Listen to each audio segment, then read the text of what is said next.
Okay, so I don't think he's a bad actor, so from what I've seen so far. Fine. I told you. I don't want to say.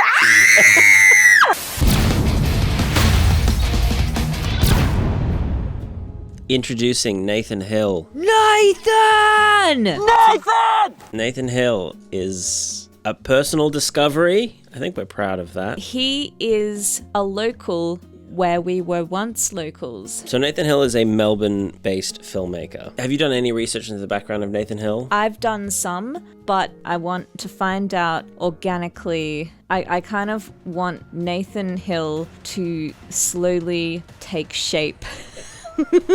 I think Nathan Hill could be one of our greatest unsung action heroes. Nathan Hill is a Force of nature. He's a self-styled action crime Actor. star. Action actor. I think he would say star. Crime star. He's doing wonderful things. He's like the Robin Hood of Australian cinema. International award winner Nathan Hill. He's a really prolific creator. He's the quintessential actor, director, writer, producer. Can we make that into an acronym? Dope. DORP. It's like being an EGOT. So he's a dorp. I try.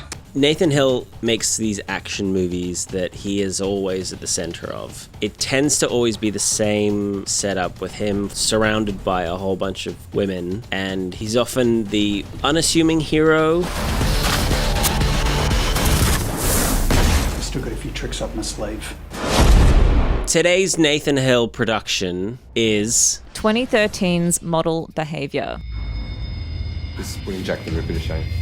Has anyone seen a girl do this to another woman? The movie opens up on a very authentic looking news report. In our top story, there has been a breaking development surrounding the death of fashion agent Jay Belcheck. we get a flashback of him in a tuxedo. He's gazing into his champagne flute as though he's thinking about what a successful, cool guy he is. Cut to Nathan Hill being pulled in for questioning. This has a bit of a non-linear structure. It's like Citizen Kane, where the end is at the beginning. Yep. It's like Reservoir Dogs. I love that he's got like a blood splatter in the shape of a hand making an A-OK symbol.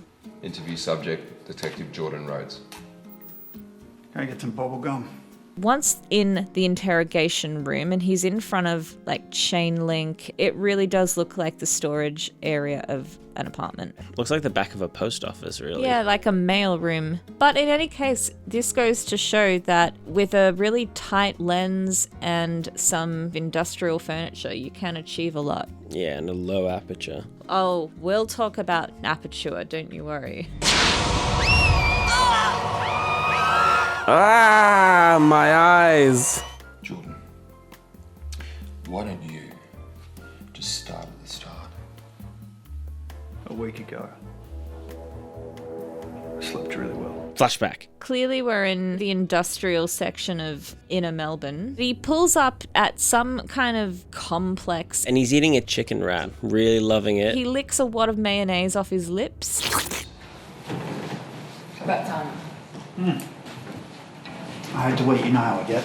How does he get? How does he get if he doesn't eat? I start taking my pants off. He's a man at the limits of his own self-control. So this is his partner, Carla. They're detectives. They show up to this crime scene and there's a... Forensic investigator? Yeah, but he's kind of dressed like a doctor or something. He's a science guy. They arrive at the crime scene and the first thing Nathan says is, "Fuck." Fuck. Science guy goes, "Actually, there was no fucking going on." There was no fucking going on. We just found his penis in the saucepan. I don't want to say. Oh my god, stop. Flaccid. Jesus Christ. Flaccid? That looked pretty rigid to me. He pulls a penis out of a saucepan. Yeah, just casually, just pulls a penis out of a pot. Come on, you scream like that. Like a chimp. Is that your first penis you've ever seen? Why I did you didn't scream like that? necessarily want to see a bloodied severed penis in a movie. You know what I mean? He uses like barbecue With utensils or forceps, something. Marshmallow tongs. And then he puts it inside a glass jam jar. What's up with his face? That's what happens when Botox collapses after Ritter. I like this character. He's sort of like the Q character who explains all of the details. Whoever did this would be covered in blood from head to toe. So somebody shot the victim in the head and then cut off his penis. Let's hope it was in that order. They go to interview this girl. Her name's Quinn. Hey Quinn, I'm Detective Rhodes. I didn't even get her name. He says it really, really quickly. It's actually took me a few goes to hear what he's saying. Because Quinn's not a usual woman's name. Yes, it is. Or Quinn is a usual woman's name. It's everywhere. She's the person that found the dead body. And straight away, I get the impression that they're trying to spin this narrative that all models fit this archetype of lost, free spirit, self-destructive, chaotic. They ask her where she's from, and she just goes, Not here. Been out here long? A few months. Tough city, huh? every single model character is completely unstable. It's setting up a plethora of scenarios. Which one of these models that all have motive killed this model agency Slimeball. victim? And I've written in my notes that I don't hate the concept. I actually think there's something there. It's very cliche. It's very 90s. I like the setup. It's just more the execution is almost like a parody. Who do you think would benefit most from her death? That's a difficult one. So they go back to the police station. And who do we meet? We meet Hungry Thirsty. I've got the chief crawling up my arse because he's got the mayor breathing down his neck because he's got the governor on the line. The media are having a fucking field day. Captain Witten. Yeah, I'm gonna call him Hungry Thirsty. Are you hungry thirsty? What's hungry thirsty you are? Stop asking things. I'm talking. Kill hungry thirsty dead. Hungry Thirsty comes in and just starts barking orders. And find out about this Belichick guy. Was he a father figure? Was he a prick? Was he gay? What sort of sex did he like? Who did he fuck? And he makes a real gross little reference to Sharon Tate. Why would someone want to carve him up like Sharon Tate? Bad taste. How dare you, sir? Not How dare you bring Sharon Tate's name into this? Chill. This is the most atrocious thing she's ever been part of. Is that meant to be funny? Because it's really not. I think it's just meant to be an astute reference to pop culture. So he starts divvying up who's going to interview which girls. And the system by which he does the divvying is... Okay, you got the redheads. Franklin, you take the brunettes, Jordan the blondes. I hope that doesn't mean I'm taking the black girls, because that would not be cool. I have a problem with the way that pretty much every actor in this movie says the word... Girls. Girls. Gills. Gills. Gills. Welcome to the country you're living in. When I started working in news production, everyone says gills, and it just really grinds my gears. And you're going to hear it a lot in this movie. He helped a lot of girls. Girl. Girls, girls, girls. Girls. Girls and sex and fucking. Who did he fuck? Was he gay? Was he gay? Was he a prick? Was he prick? What kind of sex did Why he would like? somebody cut him up like Sharon Tate? So they split up these investigations like it's Spice Girls or something. The Spice Girls. They try to give Nathan Hill the blondes. But he's like, actually, I'd prefer the brunettes if you don't mind. But then the Hungry Thirsty says, Your last squeeze was a brunette. Your ex-wife's a brunette.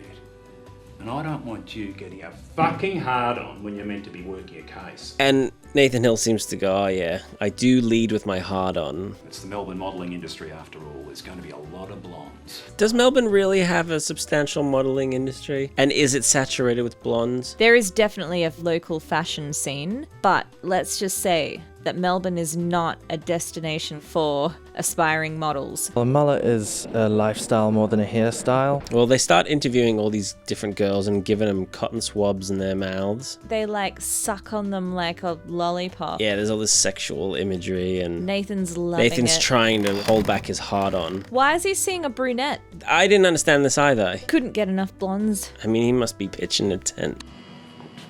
Detective Rhodes and Murphy, homicide. I heard. Finally, we meet Alexis Clark. She's the Sharon Stone of the movie. Do you think I'd be stupid enough to kill someone, take their photo, and send it to the press from my own email account? I'd have to be pretty stupid to write a book about killing and then kill somebody the way I described it in my book. She is the femme fatale. She has a very negative opinion of Belchek. From all accounts, he was fucking hacked up. So you say that was the first time you met Miss Clark? Yes. The interrogation scenes don't really add anything. The cops are just smashing the table. How'd you describe her then? I wouldn't. Fuck you, Jordan. You're on your last fucking legs, mate. Fuck you, Jordan. All right! Both of you calm down, all right? Have we mentioned that Nathan's character's name is Jordan Rhodes? It's Jordan Rhodes, but he'll be Nathan. A photograph posted online this morning by Glare magazine shows the crime scene in all its gory detail. We drop back in on Hungry Thirsty and he's having a meltdown. So can someone please explain how a fashion magazine got hold of classified crime photographs? And he says... How the fuck did crime scene photos leak to us? TV station! The science guy says those photos were obviously taken before I got there. There's no scale meter. My team wouldn't and couldn't have taken these photos. The plot thickens. Nathan goes to visit Eric Dupree. What? Dupree is the guy who leaked the photos? Editor-in-chief of Glare magazine. Why is Tony Mockbell doing model shit? Do you usually publish death photographs? Well, we considered the artistic merit in this case. I love this red-headed enabler who's just doing sex faces to affirm everything he says. They want the rest of the photos from Eric Dupree. He says he'll provide them if he gets exclusive interviews with these two detectives. Apparently, he wants to know everything about them. Well, Nathan has a private life to protect.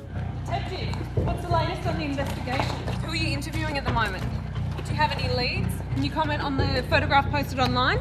Nathan doesn't have time for the paps. They just end up asking him, who are you dating at the moment? Who are you dating at the moment?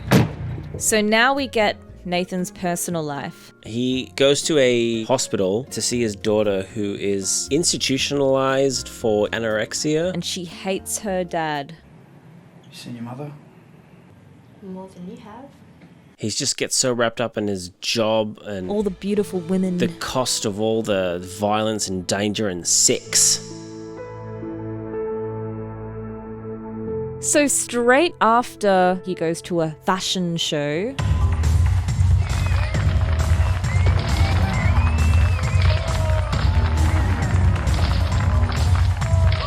he goes to see Alexis backstage from her fashion show. See that shirt you're wearing? A classic Armani, except you have a cheap rip-off. You may not know it, but you're a slave to fashion like everyone else. This soon devolves into sex. Devolves. It devolves. It rots into sex. Oh. This is not abs, behavior but no abs. becoming of a cop. Oh no. Boo. This How much is did they pay you for this? most uncoply behavior. Oh, who's viewing? Someone is watching them from the shadows. Yeah, somebody's standing behind a bunch of mannequins watching Nathan F. Alexis. And then he wakes up the next day on this corduroy two-seater couch. He quickly realizes that his gun is not in its holster where he left it. They find another murdered model. Got any fingerprints? I've got a partial on the scissors. It's not great, but I've fast-tracked it. You'll know as soon as I do. So they killed her with scissors. Some scissors. They look like primary school art They room do. scissors. They look like kitty scissors. Where you been, right? Fake! Someone wrote fake. In quite a lot of blood. Impressive penmanship. And then underneath the word fake, there's a... What the fuck? A silicone implant? It's the outside with an implant inside it. You can see. Oh, okay. Yeah. Someone's mobile phone's just sitting on the table next to Yeah. it. As if you wouldn't notice what you were putting your iPhone next to. So Quinn shows up and wants to talk to Nathan. Oh, and she says that she's my housemate. She's my housemate. Is this 80 odd? The whole movie's 80 odd. Listen to this. Quinn, what are you doing here? Ugh, and then she kisses Nathan for like no reason. Because that's what models do. Nathan puts his finger up. He's like, nah. We mustn't. No, we can't. I'm a good We guy. won't. Nathan and Carla leave. For some reason, Carla is driving and Nathan is on foot.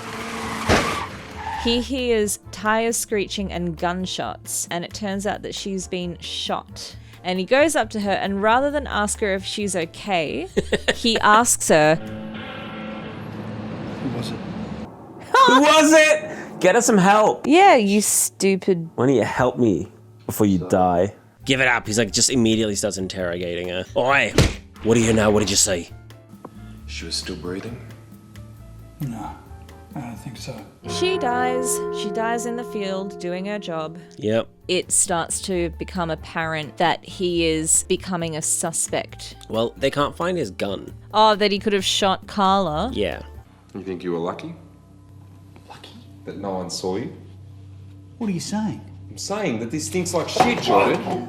This stinks like shit. This stinks like shit, Jordan. I smell stinky shit in this investigation. They pull Alexis in for an interview. Let me do it. I'm the only one for this, Captain. I know this girl. I'm not gonna let her play me. She got my cock once. She got my She's cock. not gonna get She'll it again. never have my soul. I overestimated you, Rhodes. You'd think with the brain power of the police department, you would have worked it out by now. Unless, of course, you're not doing your job properly. Jordan, get back in there, Elliot, you two, and find out where this fucking girl was last night. This guy's so angry. Did he just spank his ass? Yeah, he did. Holy shit. Oh Get my in God. there, boy. Just Get like your beautiful ass in smack there. him without even looking back. Get and that, just walk those off. gorgeous buns in there. And the fact he was not even shocked. I actually kind of like this hungry, thirsty character. Fuck me! What the fuck has happened to you? I got so much going on Chief. in my life. Stressed out. Breathing down my neck, I got the mare. He's hungry and he's thirsty at the same time. I want my chocolate milk, or whatever it is. His oak. My oak. Oak iced coffee. Oh, Kills no. hungry, thirsty, dead. You guys solve this crime while I kill hungry, thirsty. Nathan accuses her of wanting to get famous by killing a bunch of girls. And, That's how you do it. Bowel cancer. What's his name? Belchek? Belchek. Belchek, was he gay? What were you doing between the hours of 1 a.m. and 3 a.m.? I was fucking someone. Nathan's just sitting there with a finger on his forehead going, please don't say it, please don't say it, please don't say it. I was fucking Jordan. So the captain gives him a dressing down in the bathroom. Nathan reveals to Hungry Thirsty that he has misplaced his service weapon. Are we still talking about the gun? Oh, best moment. Nathan Hill starts to cry. I loved Carla, and I'd never hurt her. Never. She was fucking family to me. Well, you didn't seem to care much when you walked up to her and said, "Who did it?" Don't do anything. In fact, if you need to have a shit, I want to know about it. Hungry Thirsty wants to watch him shit. Yes, hello. It's me! It's Nathan! I'm having a shit! Thanks, mate. And Nathan has a moment of reckoning with himself in the mirror. And then he has another moment of reckoning with the windscreen of his car. Yeah. So what does he do straight away after being told to not go anywhere, to stay home, and to call Hungry Thirsty when he shits? Goes straight to Alexis. Straight to Alexis's apartment. He's like a little drunk. Pull some sick moves. And he just tries to assault her and he's like, oh, let's fucking do it. Come on. There was more to us than that. You felt it. She got what she wanted and that was it. Wham bam, thank you, man. Out the door. He gets home and the door to his apartment's open.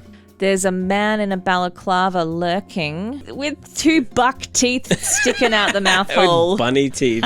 Excuse me, sir. Yeah, thir. I will be leaving now, thir. I'm sorry, I just... And as he's leaving, Nathan goes, oi! Oi! So they have a chase through the hallway of his apartment building, and he does actually catch him, but... I took a photo of his face. This is like you wouldn't steal a Blu-ray or whatever. You wouldn't take a photo of Nathan Hill's face. So he chases the bandit into the suburbs. He hides behind a bush. Into suburbia. He sneaks up behind him with a wheelie bin, holds it above his head. It's a good thing that bin is empty. It should be full of trash. Yeah, bin juice should just pour down on Nathan's head. He looks through the photos on the camera and he sees Quinn going into his building. Detective, what are you...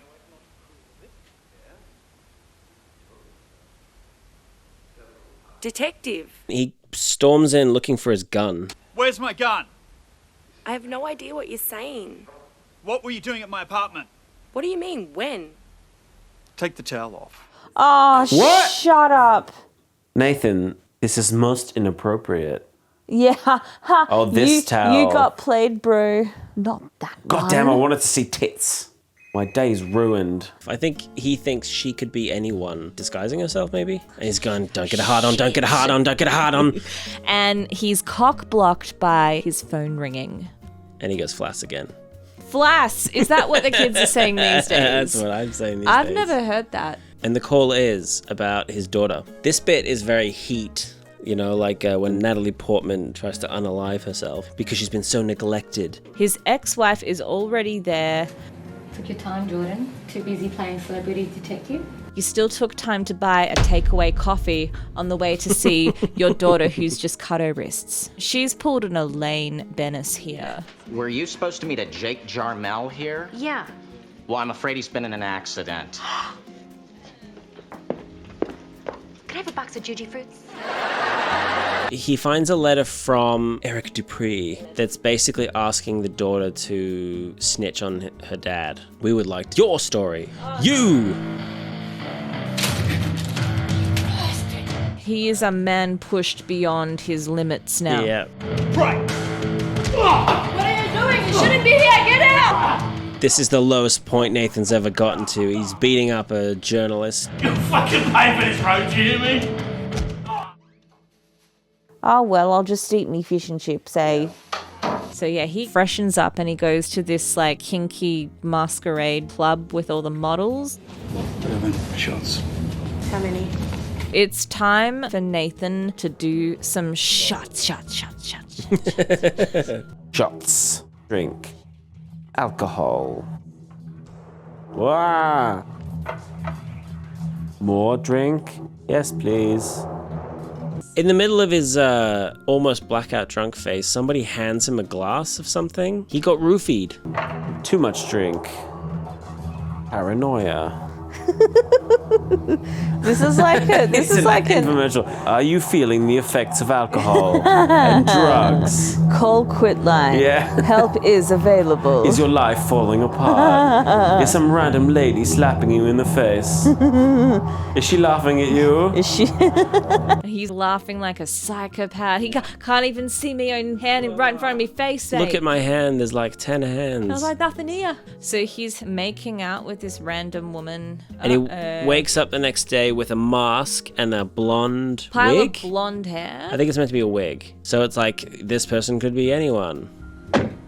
He goes to Alexis's apartment, and then just as he gets there, she pulls out. And he chases her to the location where the road warrior was shot. He's just driving along screaming, fuck, fuck. Fuck, fuck. They have this really corny exchange about Melbourne. An everlasting City dreams. of darkness. An ugly place with a lot of beautiful people. Maybe it was beautiful once. Now it's just old. Talking about Melbourne as though it's like Gotham City, Mecca, LA. Melbourne's not that. No. Right, grow up, you fucking dog. Fucking die any chance this time. Fucking old fuck the cat, dog.